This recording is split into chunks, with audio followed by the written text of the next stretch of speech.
In past years, I've addressed the most pressing dietary issues of our time, like what's the healthiest variety of apple? Or what's the most nutritious nut? Or dried fruit? Or what's the best bean? What's the best berry? What's the best bowel movement? Right? We had fun. People got to vote. You know, some folk came away all huffy. You know, especially the New Yorkers back there.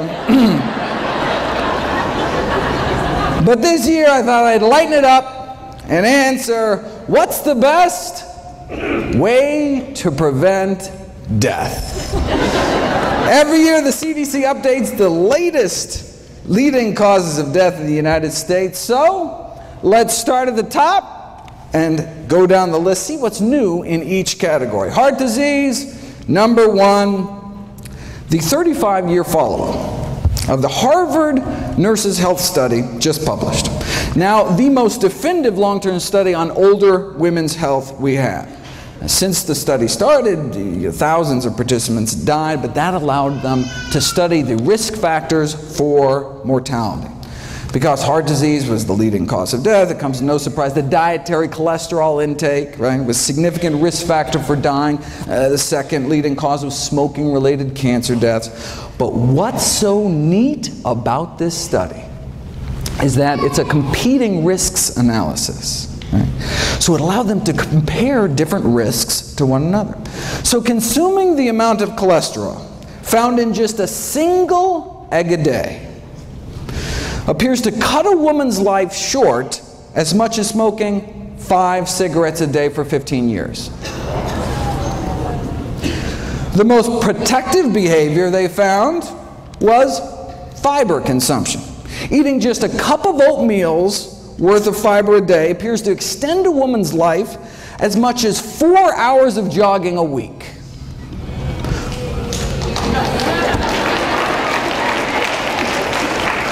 Though you can do both.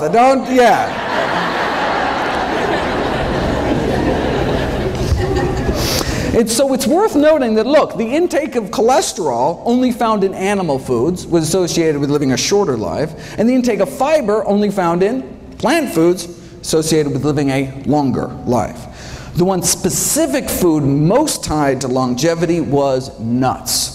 You also appear to get 4 hours of weekly jogging benefit eating just 2 handfuls of nuts a week. All right. Yeah, heart disease, number one cause of death, but what if your cholesterol is normal? Right? Hear that all the time from patients, right? Have to break it to them. Look, having a normal cholesterol in a society where it's normal to drop dead of a heart attack, not necessarily a good thing. And remember, it's our number one killer, right? In a huge study last year, most heart attack patients fell within the recommended targets for cholesterol, demonstrating that the current diet guidelines just are not low enough to cut heart attack risk. Close to half of heart attack victims had cholesterol levels classified in the guidelines as optimal, though I'm not sure their grieving spouses and orphan children will take much comfort in that fact.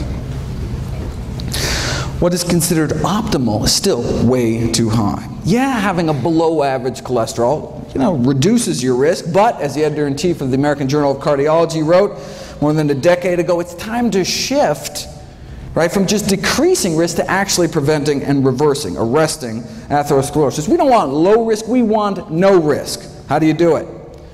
Well, for the buildup of plaque in our arteries to cease, it appears that we have to get our total cholesterol down to be about 150, right? In other words, the cholesterol must be lowered to that of your average pure vegetarian. Now, but because relatively few people are willing to abide by the vegetarian lifestyle, drugs are required, to get down to similar levels, right? So it's our choice.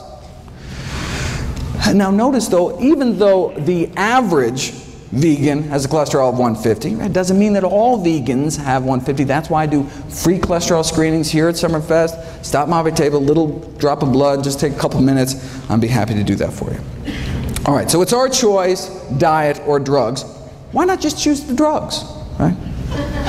Well, no, sir, that's a good question. Well, as the good doctor noted last night, the FDA just announced newly mandated safety labeling by law to cholesterol-lowering statin drugs, right? So this is Lipitor, Mevacor, Crestor, Zocor, Vytorin, that kind of thing. The FDA issued new side effect warning labels this year regarding the increased risks, brain-related risks, associated memory loss and confusion, an increase in blood sugar levels, as well as new onset diabetes. One prominent cardiologist described this kind of Faustian bargain: yes, fewer heart attacks, but more diabetes, right? With all the memory loss and confusion caused by these drugs, folks may have forgot there's actually a way to reduce the risk of heart attacks and diabetes at the same time. Called the plant-based diet. All right, now cholesterol is just half of the heart disease story. The other half is inflammation. Right? We've known for 15 years that a single meal high in animal fat, sausage and egg McMuffin was used in the original study, can paralyze our arteries, right? Cutting their ability to relax normally in half within hours of eating animal products. The whole lining of our vascular tree gets inflamed and stiffened, right? And just as that inflammation, so here's hours, right? 1, 2, 3, 4, 5, 6. Just as that inflammation, right? Just as that crippling of our arteries starts to finally calm down after 5 or 6 hours, lunchtime, right? And then we may whack our arteries with another load of meat, eggs, or dairy, right? And so most people are in this chronic state of low-grade inflammation, increasing risk for these inflammation-related diseases like heart disease, cancer, diabetes, one meal at a time. Does the same thing to our lungs. Right? Again, within hours, inflammation in our airways. A single meal causing internal damage, not just years down the road, but literally right then and there, that day, within hours of it going into your mouth. And just this year, we finally figured out, we finally solved the mystery as to why. And it doesn't appear to be the animal fat itself. And it's apparently not the animal protein, which is what's implicated in the inflammation from arthritis. Right? So if it's not the animal fat, it's not the animal protein, what is it? The whole thing is a crazy cool detective story that I'll be putting in a series of videos next week, actually, July 4th, July 5th, July 6th. But I'll just cut to the chase, spoiler alert. After a meal of animal products, people suffer from endotoxemia. Their bloodstream becomes awash with bacterial toxins, known as endotoxins, that are present in the animal products. So, I mean, no wonder our body goes crazy. These dead meat bacteria toxins aren't destroyed by stomach acid, aren't destroyed by pancreatic enzymes, right? Aren't destroyed by cooking. They tried boiling meat for hours, still didn't work. So these bacterial toxins were found to be highly resistant to cooking and our body's best attempts at acid and enzyme digestion. Now, the animal fat actually does play a profound role in this whole process by ferrying the bacterial toxins present in the meat through the gut into our system. So the reason animal products trigger immediate inflammation appears to be because they're so loaded with bacteria that can trigger inflammation dead or alive, even if they're fully cooked. Right? And then saturated animal fat then boosts the absorption of these toxins into our bloodstream. So now that we know what's going on, what do we have to do?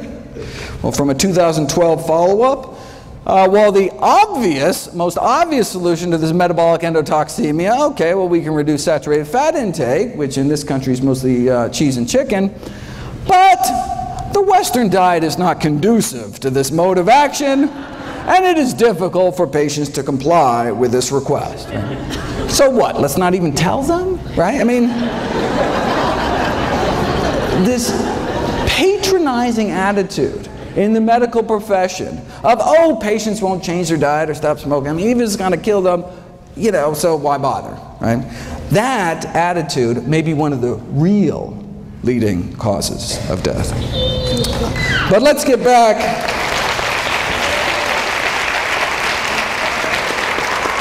But let's get back to the official list and take on cancer next. What's the latest? Well, we know from the largest forward-looking study on diet and cancer ever performed by humanity, the incidence of all cancers combined lower among vegetarians than meat eaters, especially some of the fastest growing tumors like lymphomas and leukemias. And for that, the worst meat was actually poultry, chicken. Up to triple the rates for every 50 grams of poultry consumption. A quarter of a chicken breast, triple your risk. Normally, this whole presentation being the kind of quiz show format, but there was a scheduling mix-up. I was supposed to be the last speaker at night, and so I could go long and not interfere with the schedule, but anyway, won't happen again, and so next year back to the quiz show format, and apologize, I had to cut this short. Okay, but the link between meat and cancer is such that even the Journal of Meat Science last year asked, should we become vegetarians? Or they said, can we make meat safer? There's a bunch of additives, for example, that can suppress the toxic effects of the blood-based iron, the heme iron found in meat. Now, the additives are still under study, but could provide an acceptable way to prevent colon cancer, right? Because avoiding meat, obviously, completely out of the question. I mean, that's... They fear that if the National Cancer Institute recommendations to reduce meat consumption were adhered to, sure, cancer incidence may be reduced, but farmers in the meat industry would suffer important economic problems. Now, for those of us more concerned about the suffering caused by the meat industry rather than the suffering of the meat industry, what happens if you put cancer on a vegan diet? Well, the Pritikin Research Foundation just completed this elegant series of experiments, which I want to spend a bit of time on. Simple experiments. They put people on different diets, draw their blood, and then drip their blood on cancer cells growing in a petri dish, and just stood back to see whose blood was better at suppressing cancer growth. They're the ones that published that study showing that the blood of those on a vegan diet was dramatically less hospitable to cancer. Now, even the blood of those on a standard American diet fights cancer. I mean, if it didn't, everybody'd be dead, right? It's just that the blood of those eating vegan fights about 8 times better.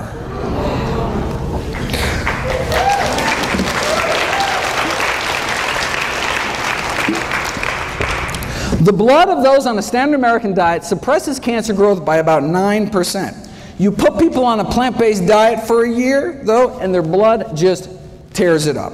Right? The blood circulating through the bodies of vegans has nearly 8 times the stopping power when it comes to cancer cell growth.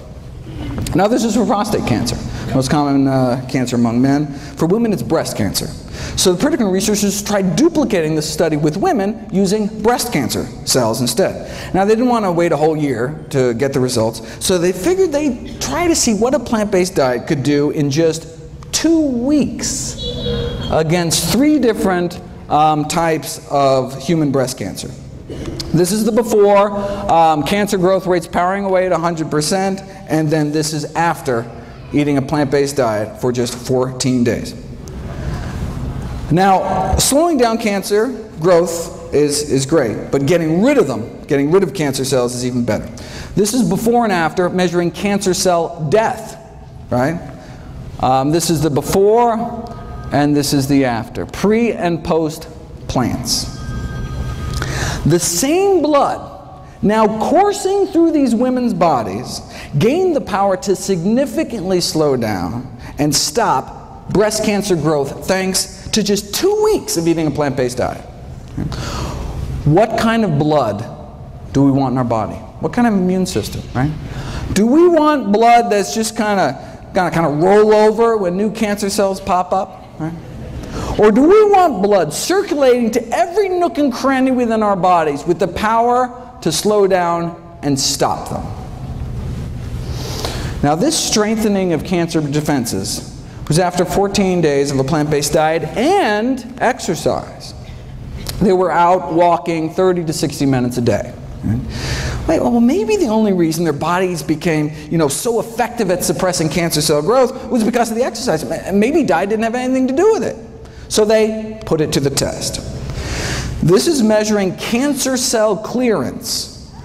And this is what we saw before, the effect of blood taken from those eating a plant-based diet, in this case for 14 years, along with mild exercise, just like walking every day, right? So, plant-based diets, walking, that's the kind of cancer cell clearance you get. Now, compare that to the cancer-stopping power of your average sedentary. You see this little burger, apple? Oh, sorry, I can't. All right. On the website, it's a little, okay, but okay. Okay, compared to the cancer-stopping power of your average sedentary meat eater, which is basically non-existent. Okay. But what about this middle group? Now, this middle group, instead of 14 years on a plant-based diet, they had 14 years of the standard American diet, but had daily strenuous hour-long exercise, like boot camp this morning. Seriously, calisthenics, right? They wanted to know, if you exercise hard enough and long enough, can you rival some strolling vegans? All right. Let's find out. And exercise worked, no question, right? But literally 5,000 hours in the gym, no match for a plant-based diet.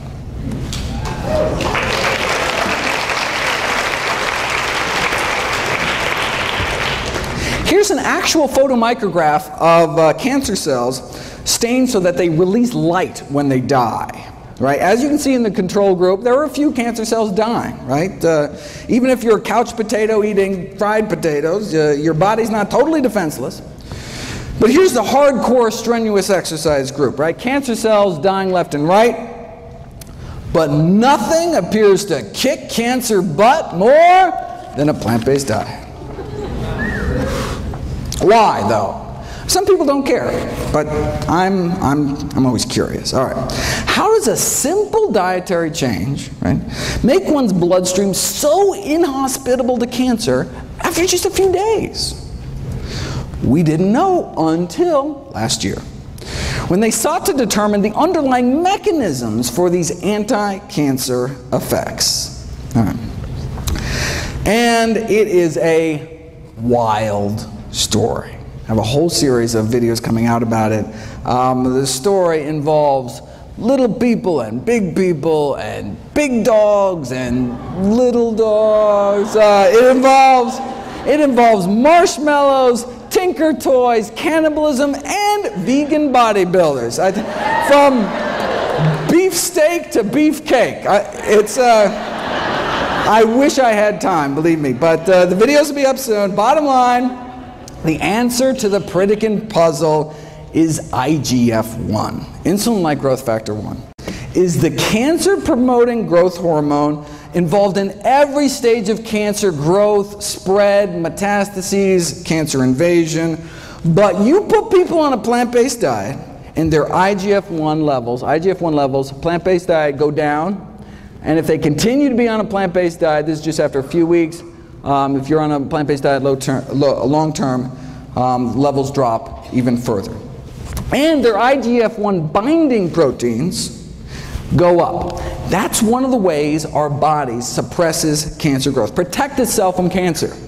Protect itself from excessive growth by releasing this binding protein into the bloodstream to bind up, to tie up IGF-1. It's like our body's, kind of emergency brake. Yes, in as little as 11 days, right? A plant-based diet can reprogram your body to bring down IGF-1 production, right? But what about all the IGF-1 that's circulating from the, bacon and eggs you ate last week, right? So the liver releases this snatch squad of binding proteins to tie up, to take all this IGF-1 out of circulation. And as you can see, it just gets better with time the longer we eat healthy. Here's the experiment that nailed IGF-1 as the villain. All right, same as last time. Go on a plant-based diet, and cancer cell growth rates drop dramatically, right? And cancer cell death shoots up. Already saw that. But then, here's the kicker. Right? What if you added back to the cancer the exact same amount of IGF-1 banished from your body by eating a plant-based diet?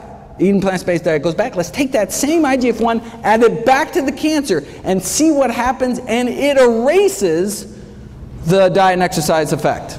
It's as if you never started eating healthy at all, right? So that's how we know that lowering animal product consumption leads to lower IGF-1, which leads to lower cancer growth. But how low does our animal product consumption have to go? And how plant-based do our diets have to get? Well, let's look at the IGF-1 levels of meat eaters compared to vegetarians compared to vegans. Right? Does a plant-based diet, is it better at lowering circulating levels of IGF-1 compared to a meat-eating diet or a lacto-ovo diet? And this is what they found. Right? Only the vegans, so meat eaters, vegetarians, vegans, only the vegans had significantly lower levels, and the same relationship was found with IGF-1 binding protein levels, right? That's what we want higher. Again, we got nothing here. One really had to go to that final step, vegans, to significantly bind up all that excess IGF-1 in their bloodstreams. Right? This was a study done on women. What about vegan men? They found the same thing. So even though vegan men tend to have significantly higher levels of testosterone than both vegetarians or meat eaters, which actually can promote the growth of prostate cancer. But the reason a vegan diet can actually reverse the progression of cancer, which I've shown you in previous years, the Dean Ornish work, may be because of how low their IGF-1 levels are. So high testosterone, but still low cancer in the vegans. The bottom line is that male or female, right, just eating a vegetarian diet did not seem to cut it, right? Didn't do your body many favors. Right? Looks like to get that significant drop in that cancer-promoting growth hormone levels, one really has to move towards eliminating animal products altogether. Now the good news is that now, based on what we know about IGF-1, we can predict that a vegan diet may be profoundly protective with respect to risk, for example, for breast cancer in older women. Okay, just 13 leading causes of death to go. All right, let's run through the list here. The top 3 killers used to be heart disease, cancer, stroke. Oh, that is so 2011. Now it's heart disease, cancer, and COPD, like emphysema. All right. Thankfully, COPD can be prevented with a plant-based diet and even treated with plants, if you want to check that out.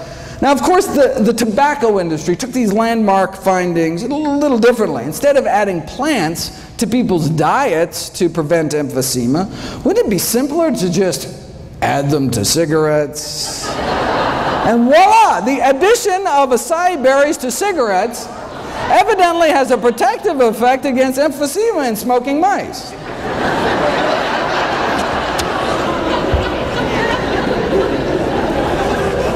Next, they're going to start putting berries in meat, right? I couldn't make this up, people. Look at this. Adding fruit extracts to burgers, right?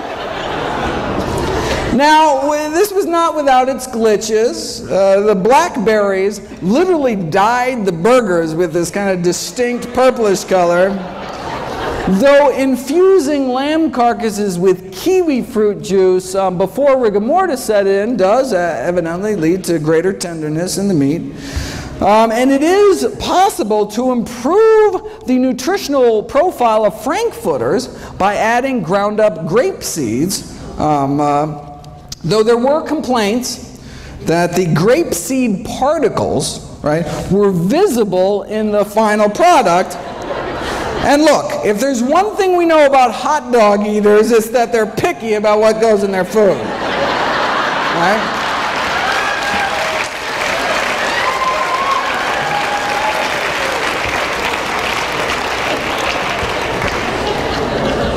Pig anus, okay, but grape seeds?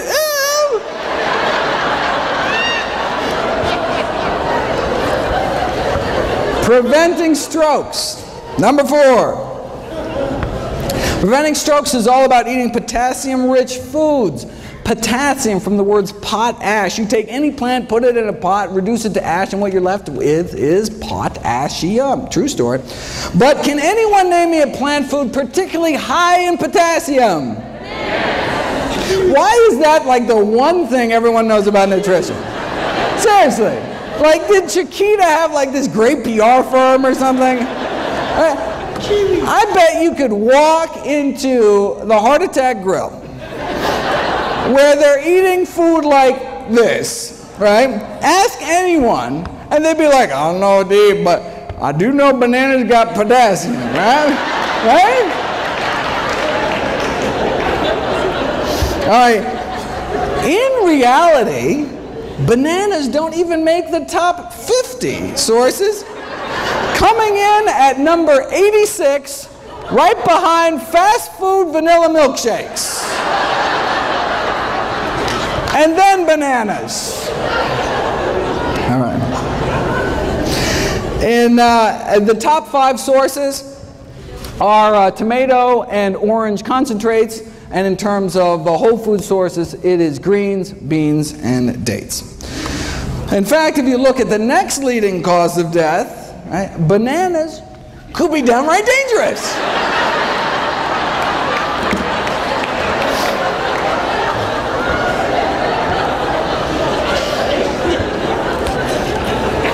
Alzheimer's. Alzheimer's now our 6th leading cause of death. We've known for 20 years now that those who eat meat, red or white, including poultry and fish, were between 2 and 3 times more likely to become demented compared to vegetarians. And the longer that you're vegetarian, the lower your risk of developing dementia. But the exciting new research is actually on treating Alzheimer's using these natural plant remedies, which actually beat out placebo and worked as well as the leading Alzheimer's drug. Again, on the website, all for free. Next on the kick the bucket list is diabetes, which can be prevented with a plant-based diet and treated with a plant-based diet and even reversed in many cases with a plant-based diet. And I encourage everyone to check out Brenda's talk at 3 o'clock this afternoon. This is from October. Those eating vegetarian had significantly lower rates than meat eaters, right? But it was the vegans that did the best. And this is the surprising thing, this was after controlling for obesity, right? Sure, vegans got lower diabetes rates, right? They're so skinny, right? But even at the same weight, vegans have just a fraction of the diabetes risk, right? Why are vegans on average so slim? Obesity is so rare among those eating plant-based diets. Nutrition researchers have been desperate to try to uncover the secret. Yes, they eat fewer calories, right? But not that many fewer. In the past years, I've gone through a number of theories to try to explain this. Maybe it's because people eating plant-strong diets, express more of that fat-shoveling enzyme in the mitochondria, the power plants of our cells. I've talked about that. Maybe it's because the gut bacteria populations are different. Maybe it's because of avoiding the obesogenic chemicals, these endocrine-disrupting chemicals in the meat supply. There's an obesity-causing virus in poultry that may even be playing a role. We're not sure. Theories keep coming. Here's the latest theory. Maybe it's the propionate. Right? After all, what's one of the things that's only in plant foods? fiber, right? Animals have bones to hold them up, plants have fiber to hold them up, right? Now we say, I thought fiber was defined as our inability to digest it, right? Well, true, we can't break down fiber, but the gazillions of good bacteria in our guts can. And what do they make with it? They make propionate, which gets absorbed into our bloodstream. So technically we can digest fiber, but just not without a little help from our little friends. But what does propionate do? Well, it inhibits cholesterol synthesis. That's good. It also appears to have what's called a hypophagic effect, meaning it helps us eat less by apparently slowing the emptying of our stomachs, which makes us feel fuller longer. Propionate regulates food intake, or whether it's because it slows the generation of new fat cells, but it results in this overall anti-obesity effect. And we can actually boost the populations of these good bacteria in our guts without taking probiotics, just by eating vegetarian, right? Because we're feeding our little friends with fiber. Animal foods also tend to be kind of calorically dense. For example, to walk off the calories found in a single pat of butter, you'd have to add an extra 700 yards to your evening stroll that day, right? Or a quarter-mile jog to each sardine we put in our mouth, right? And that's just the edible part, right? And any who choose to eat 2 chicken legs better get out on their own 2 legs and go run an extra 3 miles that day to outrun weight gain, right? And that's for steamed chicken, skin removed. Here's the latest. Meat consumption and prospective weight gain, right? We're talking hundreds of thousands of men and women studied across 10 countries with weight gain measured over a 5-year period. What did they find? Total meat consumption associated with weight gain in men and women. The conclusion is that the decrease in meat consumption may improve weight management. And this was after controlling for initial weight and physical activity, education level, smoking status, total energy intake. What? That's the kicker. This was after controlling for calories, right? The link between meat and weight gain remained even after controlling for calories, meaning you have 2 people eating the same number of calories, the one eating more meat may gain more weight. They even calculated how much more. Intake of 250 grams of meat a day, which is nothing compared to what the U.S. Eats, will lead to an annual weight gain of 422 grams, higher than the weight gain experienced with the same calorie diet with lower meat content. Okay? After 5 years, the weight gain would be about 5 pounds more. So same calories, yet 5 pounds heavier eating meat. And steak was nothing. The strongest relationship between annual weight gain was observed for poultry. Right? Let's say you start out at a normal weight, eat a hamburger every day. Right? Well, this is how much extra weight you'd gain in addition to the calories that are present. And if you ate the same number of calories instead of processed meat, like a ham sandwich with 3 slices of deli meat, you'd be up to here. And then half a chicken breast puts you up to here, again, above and beyond the calories. Right? In conclusion, our results indicate that meat intake positively associated with weight gain. This persisted after adjusting for energy intake, and therefore we're in favor of this public health recommendation to decrease meat consumption for health improvement. For more, make sure to check out the meat industry's take on this study, very interesting, as well as PCRM's wonderful work trying to put a vegan diet to work in a corporate setting. Kidney failure, 8th leading cause of death, can be prevented with a plant-based diet, can be treated with a plant-based diet. Why? Because our kidneys are highly vascular organs, right? That's why kidneys look so red inside. Right? Our 2 little kidneys filter through our entire bloodstream. And so, if the standard American diet is so toxic to blood vessels in our heart, brain, and pelvis, leading to heart attack, stroke, sexual dysfunction, what might it be doing to our kidneys? Long story short, Harvard researchers found 3 significant risk factors for declining kidney function, meaning you start to lose protein out of your urine. Your body's not supposed to be peeing out its protein. The three risk factors for declining kidney function were animal protein, animal fat, and cholesterol. Right? It's not protein, it's not fat. Animal protein, animal fat. No relationship found with plant protein and plant fat. Not only do vegans appear to have better kidney function, but dramatic improvements were found treating kidney failure patients with pure vegetarian diets after just 1 week. All right. Leading killer number 9 is people dying from respiratory infections. Check out my video, Kale and the Immune System, talking about the immunostimulatory effects of kale. Is there anything kale can't do? And if you look at my video, Boosting Immunity Through Diet, which is actually, if you can see this, June 28th, this is just the video of the day that went up on Wednesday. You can see that eating just a few extra fruits and vegetables can significantly improve one's immune response to pneumococcal pneumonia. Suicide is number 10. Now, last year at Summerfest, I talked about improving mood through diet. We know vegetarian diets have been associated with healthier mood states, but you don't know if it's cause and effect until you put it to the test. And that's what was done this year. You take regular meat eaters and you remove meat, fish, poultry, and eggs in this study from their diets. And you can see a significant improvement in mood scores after just 2 weeks. I mean, it can take drugs like Prozac, months to take effect. In fact, the way drugs like Prozac work is they boost the levels of the so-called happiness hormone serotonin. Did you know that there is serotonin in plants? I had no idea. I certainly didn't. But there's serotonin and dopamine and all sorts of human neurotransmitters in plants. So much so, there's been a call to start treating depression with high-content sources of serotonin. Like plantains, pineapples, bananas, kiwis, plums, and tomatoes. Right?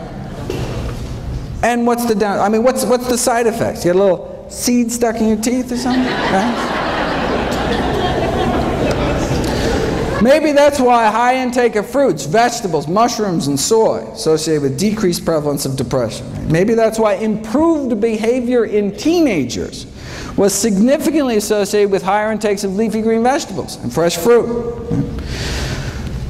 For more, keep an eye out for my videos on the wrong way to boost serotonin, which is by these tryptophan supplements, a better way to raise serotonin to fight things like premenstrual depression, and then the best way, as reported in this double-blind, placebo-controlled crossover study on the successful use of butternut squash seeds in the treatment of social anxiety disorder, for example. Amazing. How might a plant-based diet prevent systemic infections? Well, meat-borne bacteria can directly invade one's bloodstream through the intestinal wall, or in women can creep up into their bladder. Just this month, June 2012, we have direct DNA fingerprinting proof, finally, right, that women eating meat are getting urinary tract infections from eating meat contaminated with fecal bacteria that then crawl up into their bladder. Right? And chickens are the most likely reservoir. Wait a second. You can't sell unsafe cars. You can't sell unsafe toys. How is it legal to sell unsafe meat? Well, they do it by blaming the consumer. Right? As one USDA poultry microbiologist said, raw meats are not idiot-proof. They can be mishandled, and when they are, it's like handling a hand grenade. You pull the pin, someone's going to get hurt. See, if we get sick, it's our fault. Right? Now, while some may question the wisdom of selling hand grenades in supermarkets, the USDA poultry expert disagrees. Says, I think the consumer has the most responsibility, but just refuses to accept it. Right? It's like a car company saying, yeah, we installed faulty brakes, but it's your fault for not putting your kid in a seatbelt. Right? A director at the Centers for Disease Control responded famously to this kind of blame the victim attitude from the meat industry. Is it reasonable, she asked, if a consumer undercooks a hamburger that their 3-year-old dies? Is that reasonable? Not to worry though, the meat industry's on it. All right, they just got FDA approval for a bacteria-eating virus to spray on the meat. Now, some have raised concerns about these so-called bacteriophages, such as the possibility that these viruses can spread toxin genes between bacteria, which wouldn't go good, especially given the difficulties in preventing large numbers of these viruses from being released into the environment from the slaughterhouses. All right. Now, it could also allow the meat industry to become more complacent about food safety, right? If they know they can just kind of spray some viruses on at the end, right? Similar to the quick fix argument about irradiation. From the industry point of view, right, who cares if there's fecal matter in the meats, as long as you can just blast it at the end with enough radiation, right? Now, the meat industry is concerned that consumer acceptance of these bacteria-eating viruses may present somewhat of a challenge to the food industry. Not that they'd ever be labeled, of course. But if they think that's going to be a challenge, check out their other bright idea. The effects of extracted housefly pupae on chilled pork preservation. This is a sciencey way of saying they want to smear a maggot mixture on the meat. Now, it's a low-cost, simple method. Think about it. Maggots thrive on rotting meat, yet there have been no reports of maggots having any serious diseases. Not that anyone's really checked, but, I mean, right?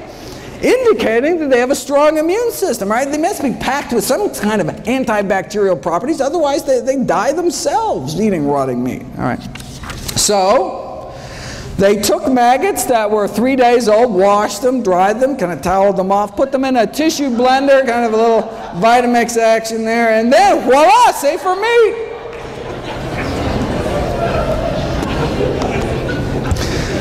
We did kidney failure. What about liver failure?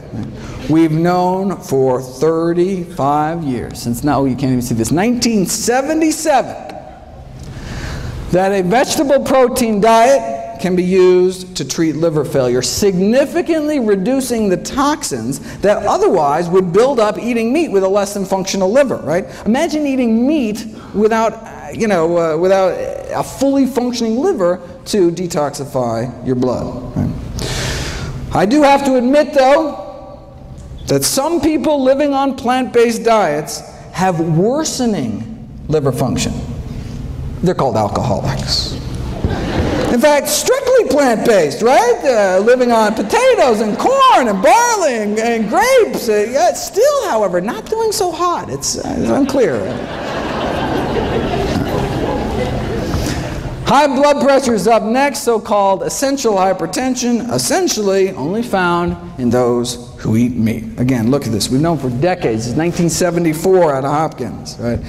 We've known that consumption of foods of animal origin highly significantly associate with blood pressure even after, again, the weight effects are removed, right? Fast forward 39 years to 2012, and compared to non-vegetarians, compared to meat eaters, as you get more and more plant-based, right? So meat eater to flexitarian, to just eating fish, to lacto-vegetarian, to vegan, looks what happens to hypertension, high blood pressure, right? There is this progressive reduction in risk to just a tiny fraction.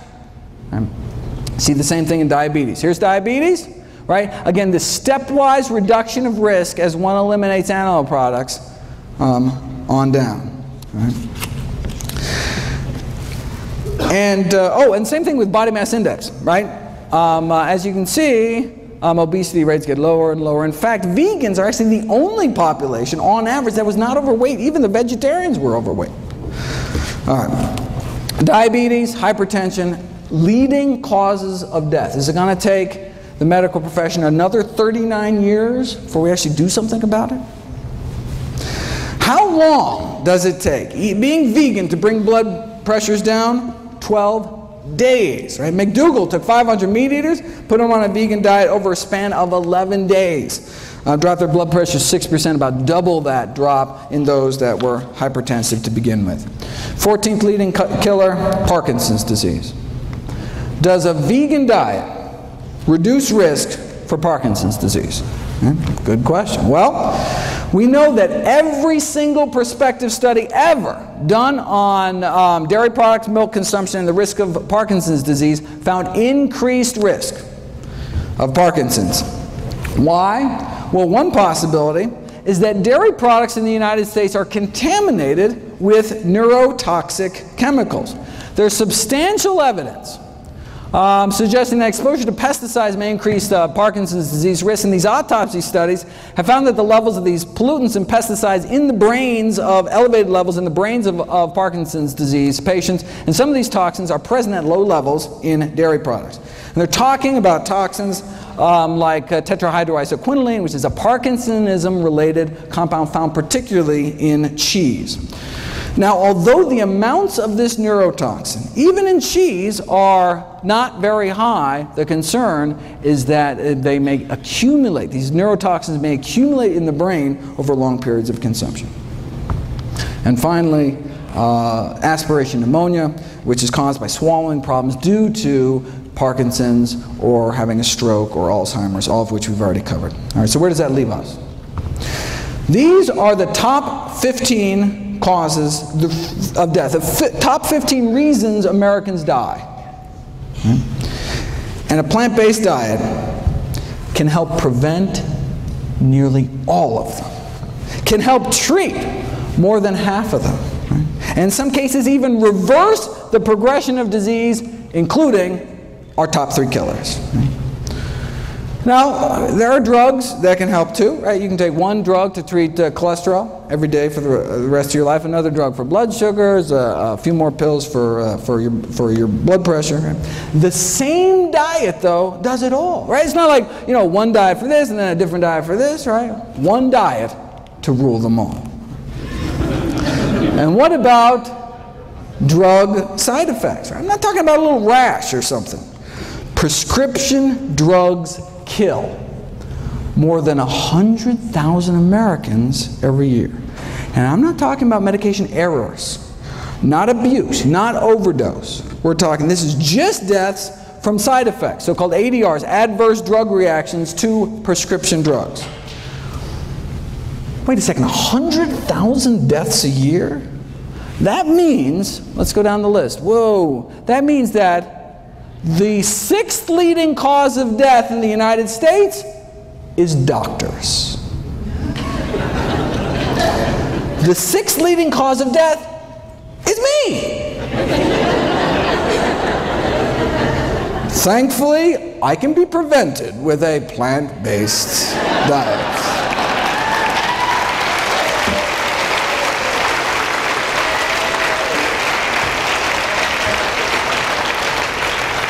Seriously though, compared to 15,000 American vegetarians, meat eaters had about twice the odds of being on aspirin, sleeping pills, tranquilizers, antacids, painkillers, blood pressure medications, laxatives, and insulin. Right? So plant-based diets are great for people that don't like taking drugs, don't like paying for drugs, and of course don't like risking adverse effects. Right? Now this study did show that plant-based diets have their own side effects. Side effects include a lower risk of chronic disease, fewer allergies, fewer surgeries. We're talking fewer varicose veins and hemorrhoids, even fewer hysterectomies. And we're not talking just the big killers, right? Not just less heart disease, cancer. This is the longest study on vegetarians in human history. Not just less heart disease and stroke and high blood pressure and diabetes, but less diverticulosis, less, if you can read this, less diseases overall. Right? That's the side effects of a plant-based diet, less disease overall. Here's the allergies thing. Again, longest running study on vegetarians in history. Women who eat meat compared to vegetarians appear to have a 30% greater risk of reporting chemical allergies, 24% asthma, more drug allergies, even more bee sting allergies, 15% more hay fever. A new side effect of plant-based diets we just learned about last year, fewer cataracts. Right? That's what we get. fewer cataracts, the leading cause of blindness and vision loss. Compared to those just eating a single serving of meat a day, right, in one meal, those eating half a serving a day dropped their risk 15%. Just eat fish, dropped about 21%. Get rid of fish, dropped 30%. Get rid of eggs and dairy, full 40% drop in risk. And that's all in addition to my favorite side effect of plant-based diets, helping to prevent 15 out of our 16 top killers. Want to solve the healthcare crisis? I've got a suggestion. Imagine if our nation embraced a plant-based diet. Right? Imagine if we just significantly cut back on meat. Well, there's actually one country that did it. After World War II, Finland joined us and started packing on the meat, eggs, and dairy. And by 1970s, the mortality rate from heart disease of Finnish men was the highest in the world, even put us to shame. So, look, they didn't want to die, so they got serious. Heart disease is caused by high cholesterol. High cholesterol is caused by high saturated fat intake. So the main focus of the strategy was to reduce the high saturated fat intake in the country. So this means here that's cheese, chicken, cake, and pork, basically. All right.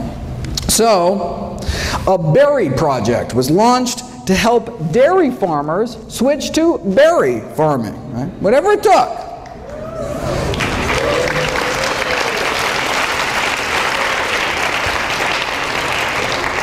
And indeed, many farmers did switch from dairies to berries. They pitted villages against each other in these friendly cholesterol-lowering competitions to see who could do the best. All right, so how'd they do? All right, look, on a population scale, even if mortality rates drop, 5%, I mean, that could save thousands of lives, right? But remarkably great changes took place. In 80% drop in cardiac mortality across the entire country. 80% drop in heart disease deaths. With such greatly reduced rates of cardiovascular and cancer mortality, the all-cause mortality was basically almost cut in half, leading to 7 more years, men are living 7 more years, 6 more years for women. Right? And look, this is just cutting down on animal products. Now vying for the world record for heart disease deaths, of course, the United States of America. So why doesn't our government make these same recommendations? Well, I've got this whole series of videos on the conflicts of interest within the U.S. Dietary Guidelines Committees. They're the ones that make the recommendations, right? And indeed, whether they're funded by candy bar corporations or the Sugar Association, right? Or a member of McDonald's Council on Healthy Lifestyles, serving on Coca-Cola's Beverage Institute for Health and Wellness.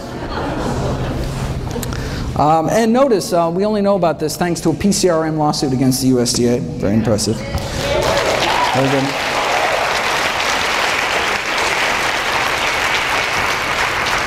One committee member served as the Duncan Hines brand girl and then as the Crisco brand girl. These are the folks, all right, dictate U.S. nutrition policy, right? If you read the official dietary guideline recommendations, you'll note that there is no discussion at all of the scientific research on the health consequences of eating meat.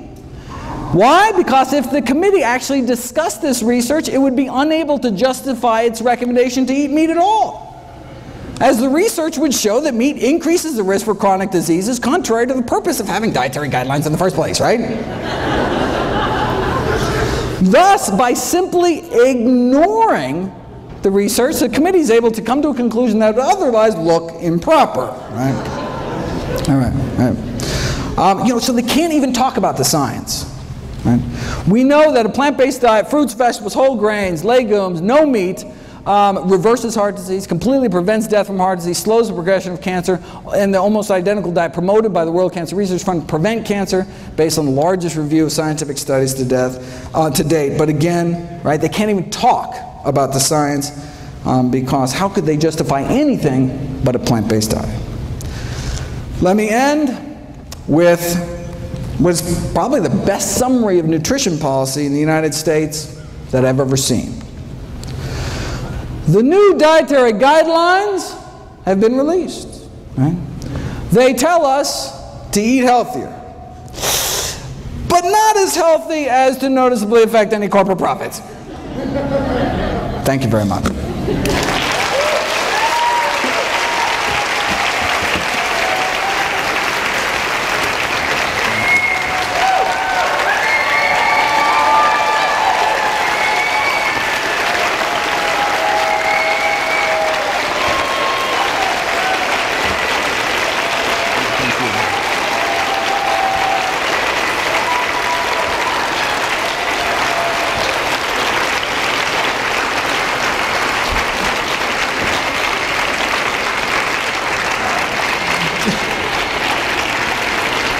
Don't forget to check out my new video every day.